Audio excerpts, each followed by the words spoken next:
প্রিয় শিক্ষার্থী, আজকের অনলাইন ক্লাসে তোমাদের স্বাগতম। আজ তোমাদের জন্য রয়েছে নবম দশম শ্রেণীর গণিত বিষয়ের দ্বিতীয় অধ্যায় সেট ও ফাংশন। আজকের পাঠ অনুশীলনী 2.1-এর 8 নং এর ক। প্রশ্নটি হচ্ছে P = A, Q = BC হলে P ক্রস Q এবং Q ক্রস P নির্ণয় করো। প্রথমে আমরা দেওয়া মানগুলি লিখে নিচ্ছি।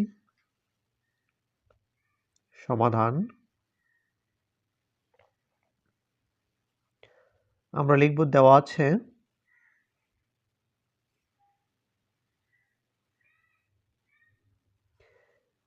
P = A, Q = BC। এখন আমাকে P ক্রস Q নির্ণয় করতে হবে। আমরা লিখব, অতএব P ক্রস Q সমান P এর মান হচ্ছে A ক্রস চিহ্ন, Q এর মান হচ্ছে BC। এখন এই দুটি সেটের ক্রমজোড়ের সেট তৈরি করব। A কে ধরে B এর উপাদান নিয়ে আমরা ক্রমজোড় তৈরি করছি। A B একটি ক্রমজোড়, AC একটি ক্রমজোড়। আর ক্রমজোড়ের সেট তৈরি করা যাচ্ছে না।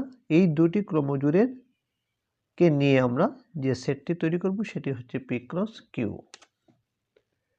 এখন আমরা Q ক্রস P নির্ণয় করব। Q ক্রস P, প্রথমে Q সেটকে লিখব BC, তারপর ক্রস চিহ্ন, তারপর P সেটকে লিখব A।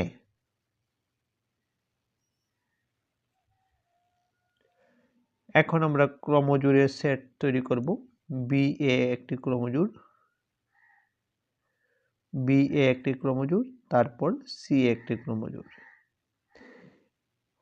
এই দুটি ক্রমজোড়কে নিয়ে আমরা একটি সেট তৈরি করি, সেকেন্ড ব্র্যাকেট শুরু এবং সেকেন্ড ব্র্যাকেট শেষ করে।